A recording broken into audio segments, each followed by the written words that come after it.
श्री वृंदावन श्री वृंदावन श्री वृंदावन।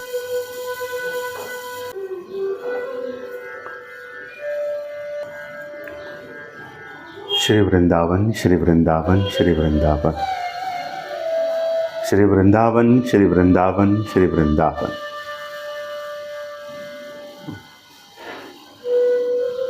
हम बात कहना चाह रहे हैं कि भाव मार्ग है, भाव के पथ पर हैं अथवा कोई भक्त हैं, हम प्रेमी हैं हम, तो इसमें एक समस्या आती है कि जैसे कोई हमें रोक रहा हो, हम आगे नहीं बढ़ पा रहे हैं।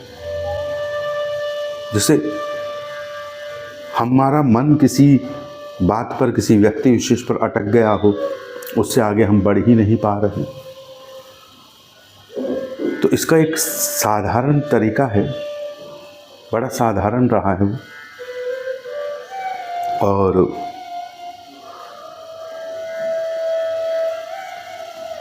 आप दो शब्द हैं, उनको अगर अनुभव करें, कभी अवसर बने, आप तो आप प्रेमी हो, भक्त हो, हम मानते हैं, परंतु अवसर बने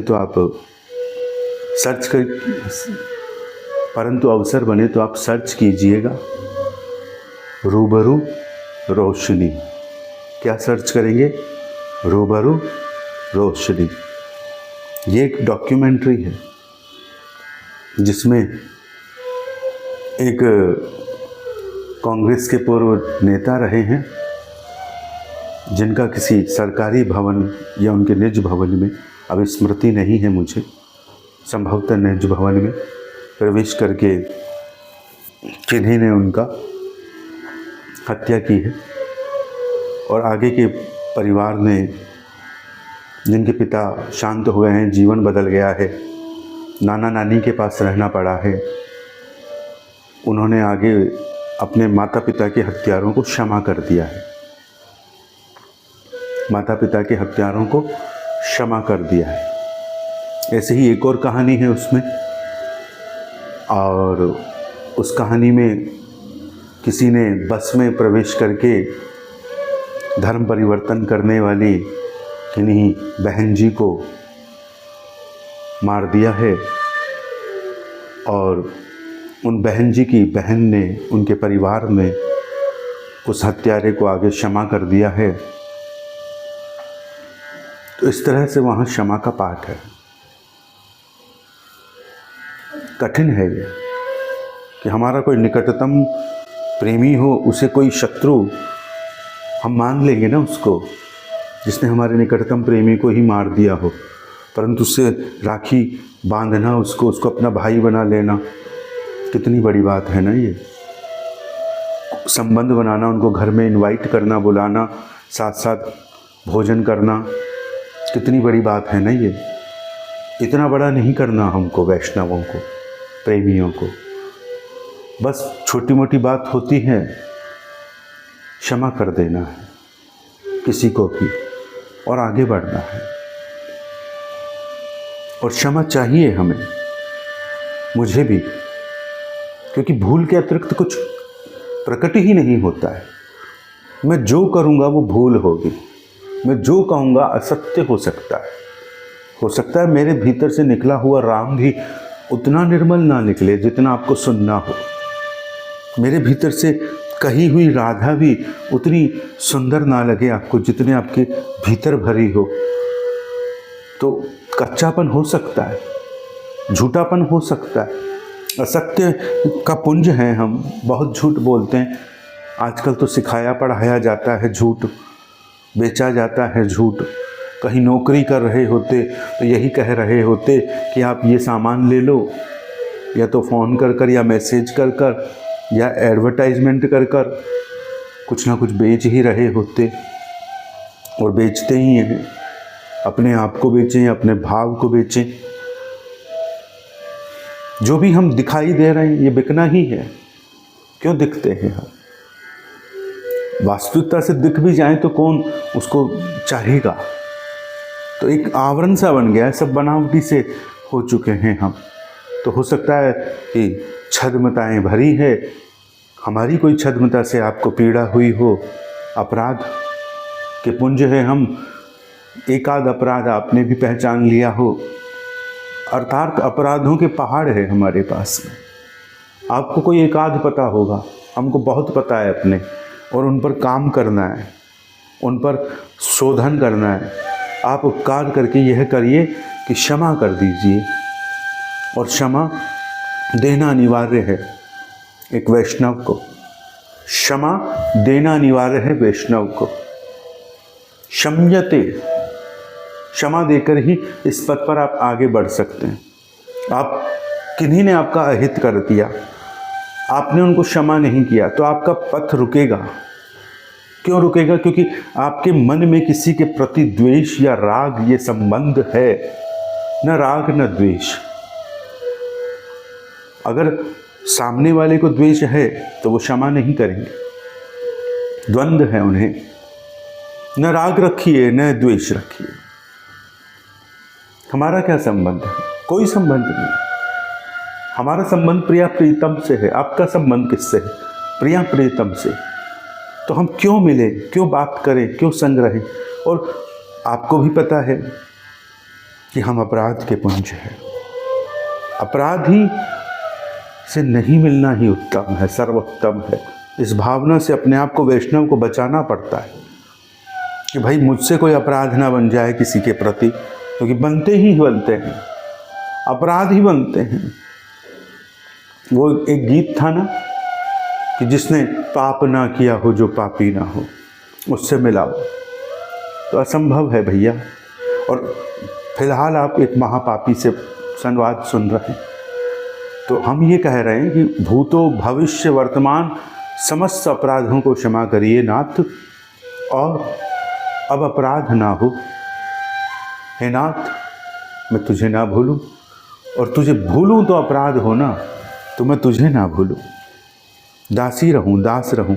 कोई कहे कि लो ये पत्थर अपने सिर पर मार लो, हम जी सरकार बड़ी प्रसन्नता से दे मारें। आहा, और निहारें कि सरकार को कितनी मुस्कान बन रही है। आप क्या सोचते हैं? सेवक को ऐसे ही कृत्य मिलेंगे कि जो सरल हो कि ये करिए वो करिए? कुछ ऐसे भी मिल सकते हैं भैया।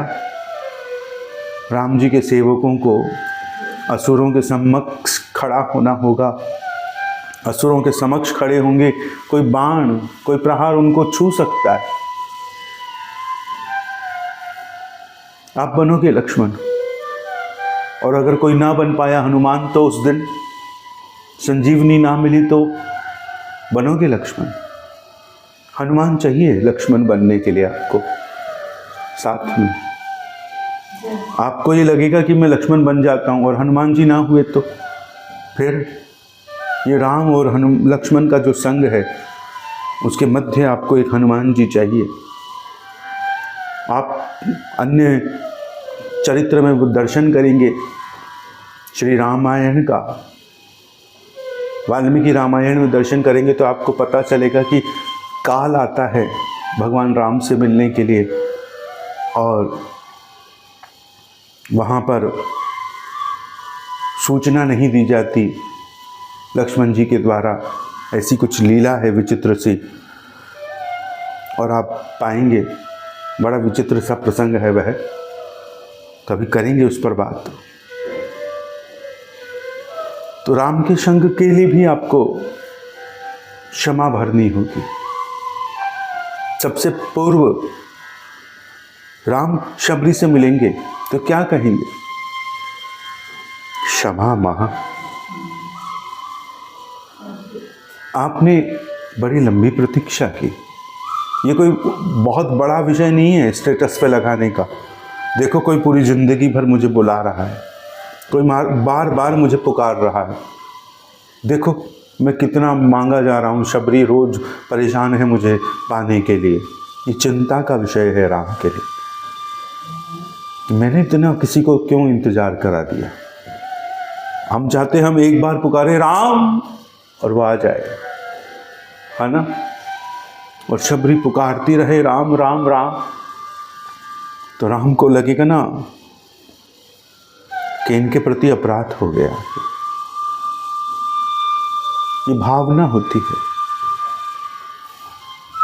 आप समझते हैं कि रावण के विषय में कहा जाता है कि जाओ, कहा गया कि कुछ उनसे सीख कर आइए, पढ़ कर आइए, लक्ष्मण जी को भेजा गया। तो ऐसे प्रसंग बनते हैं।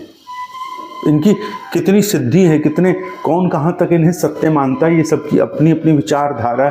परंतु दंत कथा भी ऐसी कोई है तो क्यों बनी?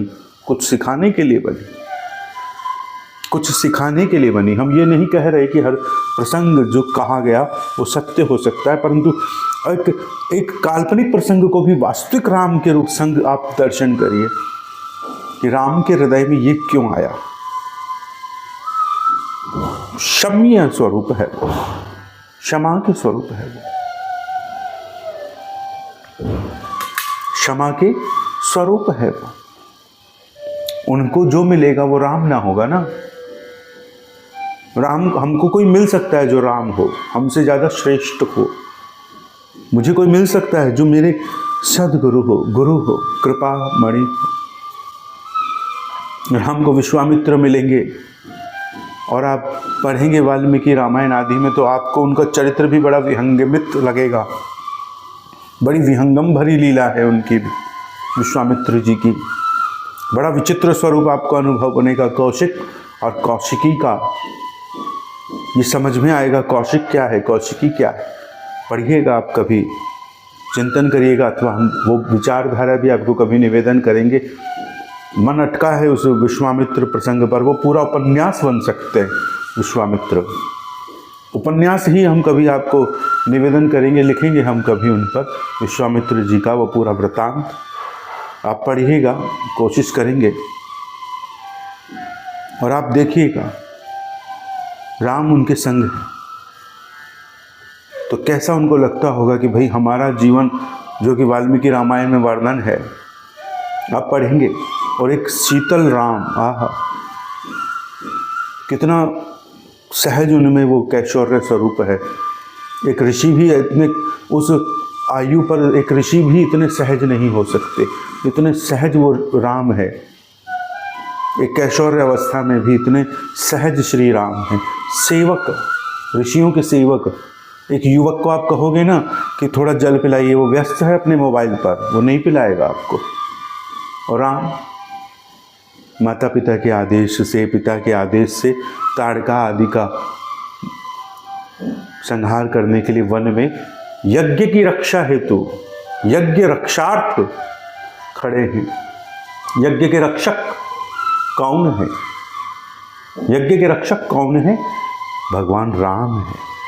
तो ये जीवन यज्ञ है, ये भक्ति यज्ञ है, ये भाव यज्ञ है, ये ज्ञान यज्ञ है। हमारे इन सभी यज्ञों की रक्षा करें। और हम किसी को कभी कुछ देखें तो राम कहें, चिंतन करें तो राम कहें, पुकारें तो राम कहें। अरे राम, आप हमारी बात सुनिएगा, प्रभु पुकारें।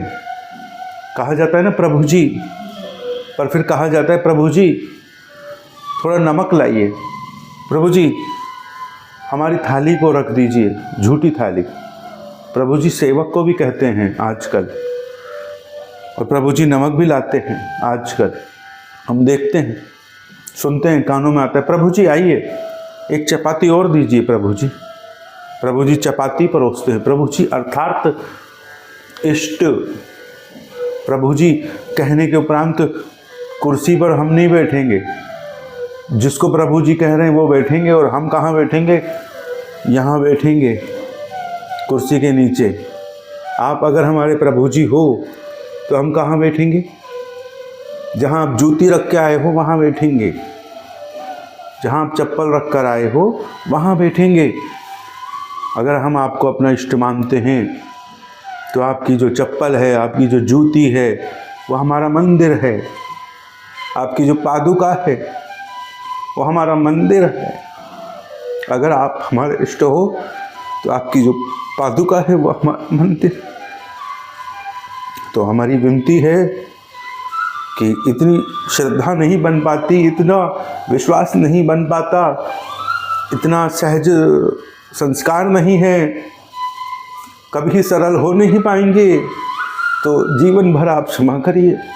और वैष्णव को आगे बढ़ने के लिए आवश्यकता है कि मेरे प्रति भी अगर अपराध पर अपराध सृष्टि है, हमने उदाहरण दिया रूबरू रोशनी, इसको आप ढूंढिएगा कैसे उन्होंने अपने पारिवारिक जनों के हत्यारों को क्षमादान किया है। और झूठ नहीं है, डॉक्यूमेंट है पूरा।